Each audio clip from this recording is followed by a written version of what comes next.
Hello everybody, आप सभी कैसे हैं? सुप्रभात, राम राम जी। और कल की क्लास में हमने माध्य देखा था, सायंकालीन बेला में हमने पूर्वाग्रह और वंशानुक्रम क्रम देखा था। आज की क्लास में आपको अभी माध्य पढ़ाऊंगा और सायंकालीन बेला में एनवायरनमेंट या बाल विकास सीटेट के क्रैश कोर्सेस लाने की कोशिश कर रहा हूं मैं। बस थोड़ा टीम पूरी तैयार हो जाए। हाँ, हमें पढ़ना है आज बहुलक मोड। बहुलक क्या है? बहुलक में हमें सबसे पहले इसका अर्थ जान लेते हैं और इस पर हम 5 मिनट चर्चा करेंगे। बहुलक होता क्या है? देखो भाई, ये कोई बड़ा वो नहीं है। बहुलक देखिए, जैसे कि हमने आपको कहा 7 6 5 3 2 1 1 5 1 6 1 7 1। अब हमसे इसमें कह दिया गया कि बहुलक क्या है। उसका नाम क्या है? बहुलक। जिसकी हो बहुलकता, जो हो जाना, मेरे प्यारे दोस्तों, जो हो जाना वही तो कहलाएगा बहुलक। तो इसमें बहुलक क्या होगा? 1 1 1 1 1। तो बहुलक क्या होगा? तो हम लिख देंगे बहुलक बराबर 1। कल का आंसर सिर्फ एक है, लड़की ने दिया, पायल जैन जी ने, जो लगातार आंसर देती हैं। बहुत बहुत बधाई एवं शुभकामनाएं पायल जी आपको। आप ऐसे ही लगातार जुड़े रहें परिवार से और लगातार प्रश्नों को हल करते रहें। एक दिन आप सफलता की श्रेणी पर चढ़ेंगे। आपकी कंटिन्यूटी और सततता देख के अच्छा लगता है, आप लगातार हर प्रश्नों के उत्तर देते हैं। चलें, अभी भी आप शायद क्लास में जुड़ी होंगी। बहुलक क्या होता है? बहुलक का एक सूत्र होता है कि 3 गुणे माध्यिका माइनस 2 माध्य। 3 गुणे माध्यिका माइनस 2 गुणे माध्य। देखिए, माध्य का मतलब हो गया समांतर मार्ग। तो बहुलक का सीधा फॉर्मूला होता है 3 गुणे माध्यिका माइनस 2 समांतर मार्ग। और इस टाइप का क्वेश्चन 2019 तृतीय सेमेस्टर जो 2017 बैच था उसमें पूछा गया था। चले, हमसे एक क्वेश्चन और दिया है। ये तो हमने आपको बहुलक का क्वेश्चन हमसे दे दिया गया है कि 10 15 18 20 10 15 18 15 18 20 25 26 18 17 18 में बहुलक बताइए। तो अब आपको बहुलक ज्ञात करना है। तो हम देखते हैं कि 15 एक बार 2 बार ही आया है, 10 1 और 2 बार आया है। हमें लग रहा है सबसे ज्यादा पूछा गया है यहाँ पे 18। तो इसमें बहुलक क्या है? 18 है। बहुलक क्या है? 18 है। तो यह तो हमारा बहुलक हो गया। बहुलक बहुत छोटा था। एक और देखते हैं, हमसे दे दिया गया पद और बारंबारता। इसके बाद आपका इसमें लॉग स्टार्ट करने वाले हैं। हम क्या स्टार्ट करने वाले हैं? लॉग से भी आपके 2-3 क्वेश्चन बनते हैं। और फिर लॉग के तत्पश्चात हम इसमें वृत्त स्टार्ट करेंगे और वृत्त के बाद घन घनाभ आयतन इसलिए स्टार्ट नहीं किया क्योंकि हमने द्वितीय सेमेस्टर में पढ़ रखा था। जिनको पढ़ना है तो वहां से जाके देख सकता है। वो थोड़ा पढ़ा था, इसमें थोड़ा शंकु है, शंकु और बेलन के आयतन है। वहां पर अपने शंकु बेलन नहीं पढ़ा था, घनघना भी पढ़ा था। तो यहाँ शंकु बेलन पढ़ेंगे, लेकिन उसके पहले लॉग एंथ्रीम पढ़ेंगे। या फिर देखते हैं क्या है मन, क्योंकि ये टॉपिक आज खत्म है, आज अपना खत्म है। तो कल या तो अपन उपस्थित होंगे शंकु बेलन के आयतन के साथ या लॉग के साथ। देखते हैं क्या है। मेरा तो मन लॉग का है, आप लोग बताएं क्या पढ़ना चाहते हैं। 12 16 20 24 28 12 16 20 24 28। चलो, इतना ही है, ठीक है। ये अभी और 3 8 26 6 3 8 26 6 5। अब ये कह रहा है इसमें बहुलक बताइए। बहुलक कौन होगा? तो दोस्तों ध्यान रखो कि जो पद है, जो 12 वाला पद है वह 3 बार रिपीट हो रहा है, 16 वाला पद 8 बार रिपीट हो रहा है, 20 वाला पद 26 बार है, 24 वाला 6 बार, 28 वाला 5। सर्वाधिक आने वाला पद यह है। तो इसकी जो हमारी बहुलकता होगी, जो बहुलक होगा वो कितना हो जाएगा? 20 हो जाएगा। कितना हो जाएगा? 20। 20 ऐसी संख्या है जो 26 बार यूज हुई है। चलो दोस्तों, अब इसी के क्रम में हम एक और क्वेश्चन बहुलक का तोड़ लेते हैं। और जो क्वेश्चन तोड़ेंगे उनको हमें छोड़ना नहीं है जब तक एग्जाम ना हो जाए। 2 2 3 2 2 1 2 2 3 2 2 5 1 में बहुलक। तो देखें, आपको बड़ा इजी लग रहा होगा। इजी यार सब होता है, सीटेट की मैथ उठाओ, बहुत इजी होती है, लेकिन इजी को भी तो सीखना पड़ता है ना। तो 2 2 2 2, तो यहाँ बहुलक हमारा क्या हो जाएगा दोस्तों 2 हो जाएगा। चलिए अगला क्वेश्चन हम और देख लेते हैं, और धांसू क्वेश्चन। धांसू यहाँ के हम तो ये कहते हैं, इस क्वेश्चन पे आप लगा लीजिए स्टार। क्या कर लीजिए विशा जी, लगा लीजिए स्टार। कह रहा है निम्नलिखित आंकड़ों का समांतर माध्य, ये कह रहा है कोई आंकड़े हैं उनका समांतर माध्य, समांतर माध्य बराबर 21.5। समांतर माध्य क्या है 21.5, ठीक है। समांतर माध्य है, के का मान ज्ञात करना है। आंकड़े अभी आपके सामने हम दर्शा रहे हैं और आंकड़ों को अपन देखते हैं, और आंकड़े अपने कुछ इस प्रकार से हैं। चलें, पद दे दिया, बारंबारता दे दी, तो हमारे जो पाद हैं वो है 5, 15, 25, 35, 45 हैं। 5 के साथ लिखा है 6, 15 के सामने लिखा है 4, 25 के सामने लिखा है 3, 35 के सामने लिखा है के, और 45 के सामने लिखा है 2। और जो योग दिया है यहाँ पे n इक्वल टू वो दिया है 15 प्लस के। ये क्वेश्चन में गिवन है, इतना सारा क्या है गिवन है, ठीक है।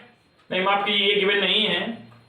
हाँ चले, अब हमें इसको क्वेश्चन को क्या करना है, सॉल्व करना है। इतना क्वेश्चन दिया है आपके पास। चले, हमें इस क्वेश्चन को क्या करना है, सॉल्व। हमें दोस्तों कल मैंने बताया था इंपॉर्टेंट क्वेश्चन लगाइए, इसमें के का मान पूछ लिया गया है। तो ये हमारा पद x है, ये f है, तो ये f मल्टीप्लाई x हो जाएगा।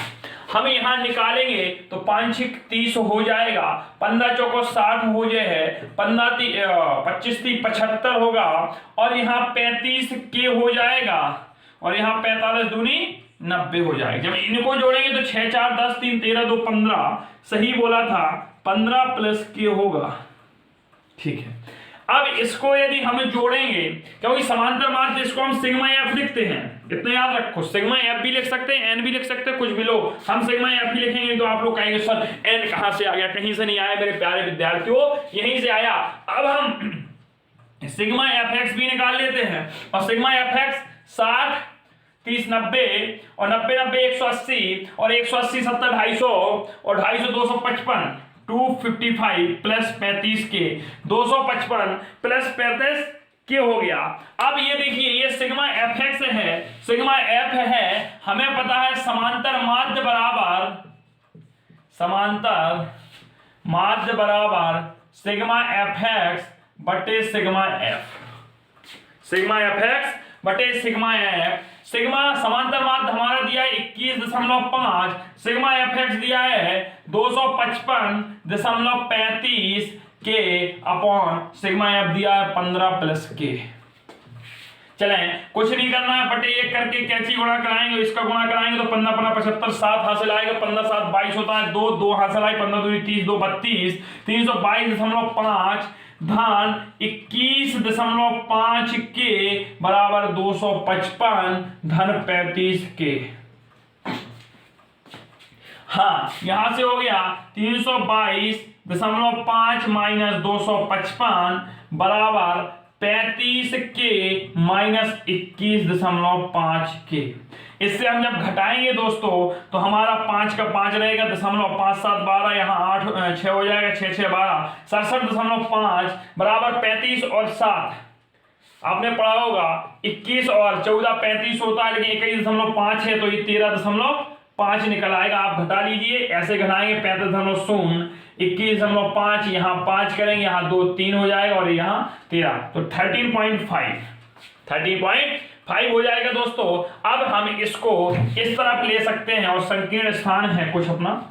चलें, तो 13.5 के इक्वल टू 67.5, तो के इक्वल टू हो जाएगा 67.5 upon 13.5, point two point cancel हो जाएगा, और ये 675/135, और मुझे लगता है 5 टाइम कट जाएगा। काट के देखते हैं, 5 एक बार काटेंगे, 5 के जब इसमें गुणा कराएंगे तो 25 और 13 65, तो 5 टाइम्स कट जाएगा। तो के इक्वल टू दोस्तों कितना आ जाएगा, 5 आ जाएगा। इस टाइप का प्रश्न भी आपसे बन सकता है और टेंशन नहीं लेना दोस्तों, जैसे ही आपके एग्जाम नजदीक आएंगे अभी आप लोग सीख लीजिए, अभ्यास करिए जितने बुकों में, ऐसे ऐसे नए नए क्वेश्चन लेके आएंगे कि आपके दिमाग के तोते उड़ जाएंगे। प्रीवियस ईयर के सारे क्वेश्चन कराएंगे, एग्जाम डेट भर कंफर्म हो जाए, आपका रिजल्ट आने के बाद डेट भी उसकी कंफर्म हो जाएगी, इंटर्नशिप लगने वाली होगी, इसका मतलब एग्जाम की बारी अब आने को रही है। चले आगे, एक और क्वेश्चन है हमारे सामने। आज तो हमें क्वेश्चन ही करना था, बहुलक तो छोटी सी अवधारणा थी, तो हम इसलिए आपको काफी अभ्यास करा दे रहे हैं आज प्रश्नों का,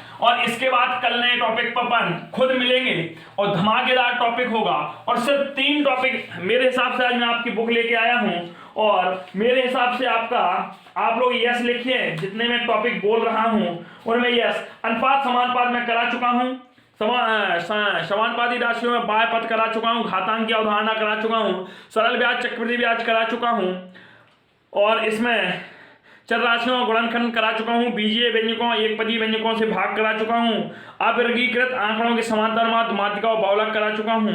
तो लगभग अपने बच्चे कितने टॉपिक हैं, 1 2 3 4 5 6 टॉपिक बचे हैं, टोटल 15 टॉपिक हैं, 9 टॉपिक अपने खत्म हो गए, मतलब अपना 60% सिलेबस हो गया। और उसमें भी एक है अपना बचा है बैंकिंग, उसमें तो आपको कुछ परिभाषाएं लिखानी है, शेयर लाभांश वाला है, समुच्चय वाला और लॉग और वृत्त, 3 टॉपिक मान के चलते हैं हम, तो 3 बचे हैं, चलें खत्म हो जाएंगे आपके बहुत जल्द।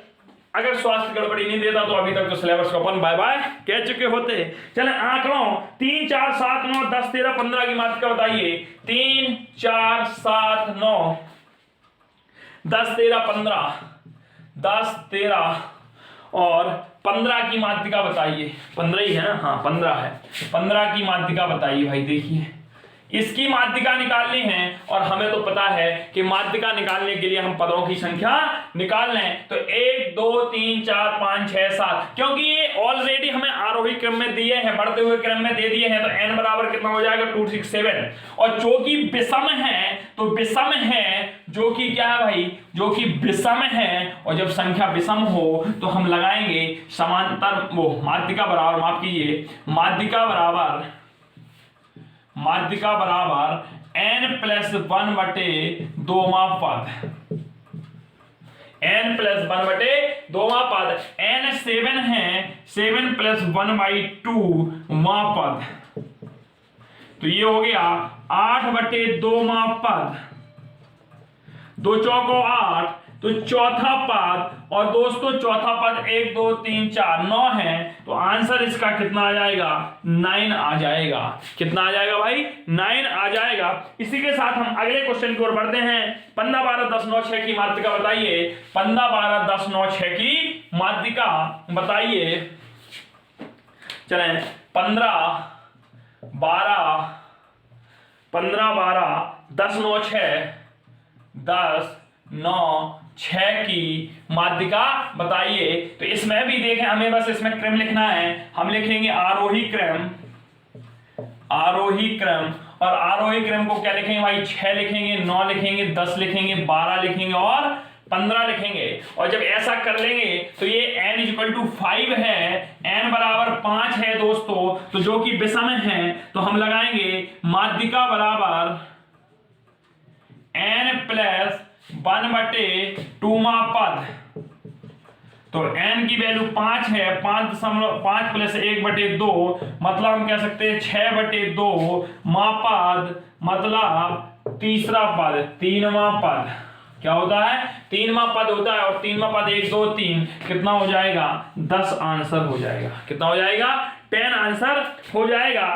और इसी के साथ दोस्तों हमारे काफी हो चुके हैं प्रश्न, और अब ये छोटी सी क्लास रही आज की। चलें एक और क्वेश्चन कर लें, आप कर लें, अब जब आ ही गया है सामने तो करने में क्या जाता है। चलें भाई, चलें क्वेश्चन क्या कह रहा है, क्वेश्चन कह रहा है 10 12 8 9 10 10 12 8 9 11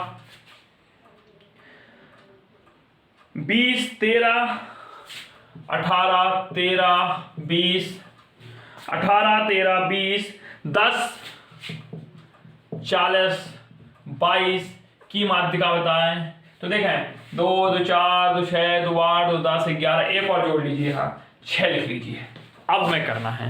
चले तो हम पहले इसको लिखते हैं आरोही क्रम में। किस क्रम में लिखते हैं भाई मिश्रा जी? आरोही क्रम में। किस में लिखेंगे? आरोही क्रम। आरोही क्रम मतलब समझ गए, बढ़ता हुआ क्रम। कौन सा क्रम लिखेंगे? आरोही क्रम। तो आरोही क्रम में सबसे पहले 6 आएगा, फिर 8 आएगा, फिर 9 आएगा, फिर 10 आएगा, फिर 11 आएगा, फिर 12 आएगा, फिर 13 आएगा, फिर 20 आएगा, और फिर 20 के बाद 22 आएगा, फिर 40 आएगा। देख लीजिए 1 2 3 4 5 6 7 8 9 10 10 ही पत्तों हैं। 1 2 3 4 5 6 7 8 9 10 11, सॉरी 2 छूट गए। तो 6 हो गया अपना, 6 भी हो गया, 8 हो गया, 9 हो गया, 10 हो गया, 11 हो गया, और 12 भी हो गया, 13 भी हो गया। 13 के बाद बचा क्या भाई? बताइए क्या बचा? 20 भी हो गया। अच्छा 18 बचा मिश्रा जी। हाँ 18 बचा। 20 और मिश्रा जी क्या बच गया भाई? 18 भी हो गया। लीजिए 10 भी तो हो गया, तो 10 भी हो गया, और 20 हो गया, 22 40। अब 1 2 3 4 5 6 7 8 9 10 11 हो गई। ये तो 1 2 3 4 5 6 9 10 11 12। एक और में सही कोई रह गया, बताइए आप कहाँ हो गई गड़बड़ी? हमें नहीं लग रहा है कि अपन कोई 2 अंक, हाँ 10 2 बार लिखा है। चले इस 10 को अपन ऐसा कर लेते हैं, इसको अपन 51 कर लेते हैं, तो इसको यहां कर लें, कोई समस्या नहीं। हमें तो आपको समवाला कराना है, 10 2 टाइम्स लिख गया था। चले 1 2 3 4 5 6 7 8 9 10 11 12 12 है, तो n बराबर 12 जो कि सम है। हमें तो आपको इस सम वाला सूत्र बताना था। इसमें देखो माध्यिका निकाल रहा है, पर अंकों से कोई मतलब नहीं, जो बीच वाला पता है उसी को आंसर टिक कर लेंगे, को आंसर इससे मिलेगा। n बराबर 12 जो कि सम है, तो हमारी माध्यिका क्या होगी? बस ये देख लीजिए आप, माध्यिका बराबर होगा n बटे 2वां पद प्लस, देखो ध्यान से देना, n बटे 2 मिश्रा जी, और धन 1 ऐसे करेंगे। देखो इसको अलग जोड़ना है, मां पद बड़ा इंपॉर्टेंट है, आप तो पढ़ते हैं, आपको मास्टर बनना है एक दिन, है बटे 2 बटे 2। अब देखिए भाई मिश्रा जी n बराबर 12 है, तो 12 बटे 2, अब वहां पद तो आप जानते ही लिखेंगे ही आप साथ में। धन हम सोचो तुम यही पढ़ाओ मिश्रा जी एक दिन, है वहां पद इसी चैनल से पढ़ाओगे जब हम चले जाएंगे जॉब करने। चले मिश्रा जी अच्छे विचार हैं तुम्हारे। चलो हाँ 2 एकम 2 2 छक 12, 2 एकम 2 2 छक 12, तो यहां से क्या है 6वां पद प्लस 6 7वां पद बटे 2। अब देखिए 6वां पद की नहीं, 1 2 3 4 5 6, 6वां पद क्या है भाई 12 है, तो 12, 7वां पद क्या है 13 बटे 2, 12 13 25 होता है ना सही, 25 बटे 2, जब 2 के भाग तो 12.5 आएगा। हमने कहा था उससे कोई मतलब ही नहीं है अपन के जितने टर्म, यहाँ बस संख्या n माननी चाहिए। अब दोस्तों देखो ये क्लास हो चुकी है पूरी, अपना सिलेबस भी काफी हो गया, सीटेट का क्रैश कोर्स भी आने वाला है, उसकी अपडेट को लेकर हम हो सकते हैं आपके सामने दोपहरी को आ जाए, टाइम टेबल लेके आज नहीं तो कल, कुल मिला के मुझे 25-26 तारीख तक पूरा सीटेट का 1 लीनियर बढ़िया अच्छी जम के तैयारी करवा देंगे, टेंशन लेना। पेपर एग्जाम की दृष्टि से मैं इतना दावे से कह सकता हूं कि जो लगातार इतनी क्लासेस देख लेगा मेरी सीटेट वाली जो आनी है, तो वो आराम से, ज़्यादा नहीं फेंकना है, 100 कर जाएगा। और पिछले वीडियो पढ़े हैं सीटेट वाले वो भी पढ़ सकता है। बाय टेक केयर, मिलते हैं सायंकालीन क्लास में। अपनी आज वातावरण की परिभाषाएं खत्म की जाएंगी और अभिवृद्धि और विकास की अवधारणा को प्रस्तुत करेंगे एक नए अंदाज में। के सर आपके सामने उपस्थित होंगे। Bye take care.